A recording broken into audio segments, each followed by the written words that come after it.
La orientació sexual de les persones no és un delicte, ni és una malaltia, ni tan sols és un motiu de discriminació, burles o maltractament.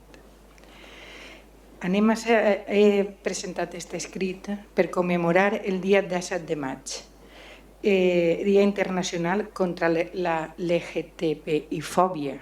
És un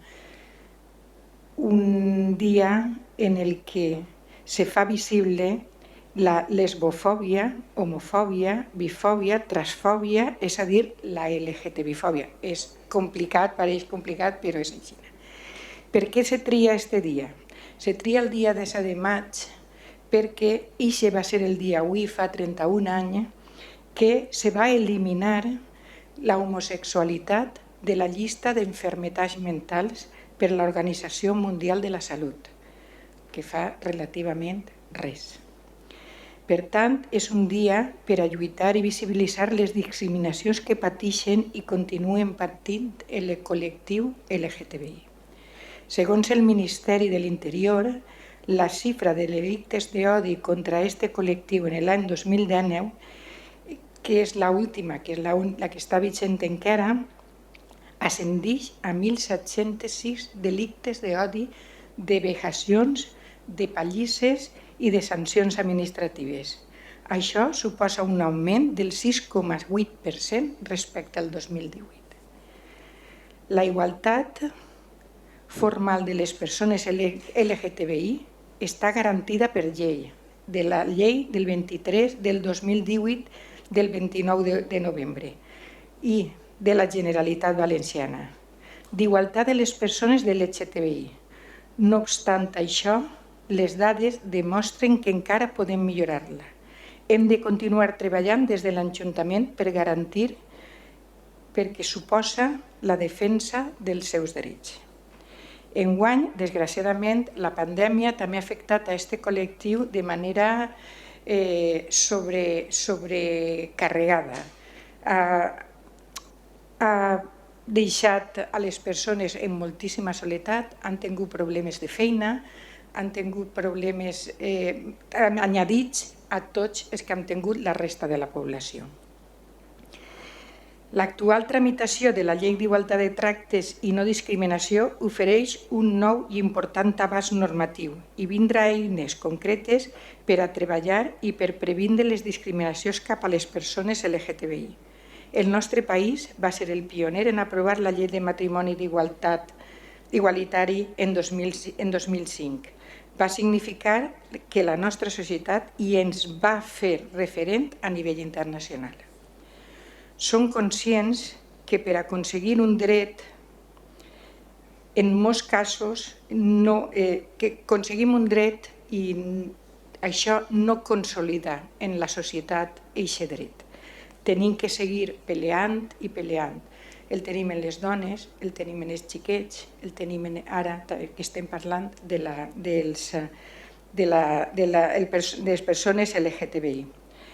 No, en l'Ajuntament és el referent més pròxim que té la població i crec que som nosaltres, en companyia dels autonòmics i els estatals, els que deguem de promocionar la igualtat en totes les persones del poble, no sols en LGTBI, sinó en totes.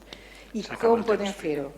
Com podem fer-ho? Fent formació, fent campanyes, ajudant a aquestes persones en allò que necessiten i intentant que aquest altaveu de persones que criden i diuen i inciten a l'odi contra les persones LGTBI un dia desaparega. Seria el que més m'agradaria en aquest món. Gràcies. Bueno, tinc que reconèixer que en part tens raó en el que has dit. Que m'he excedit quan t'he apuntat a l'extrema esquerra. No vos considero extrema esquerra ni de conya. No vos considero ni de conya. Tingueu-ho clar. Aquest dia estava més calenteta de lo normal, llitges coses i veus, llitges premsa i te se'n va la mà. Me se'n va la mà. Jo també, com Júlia, també soc prou visceral.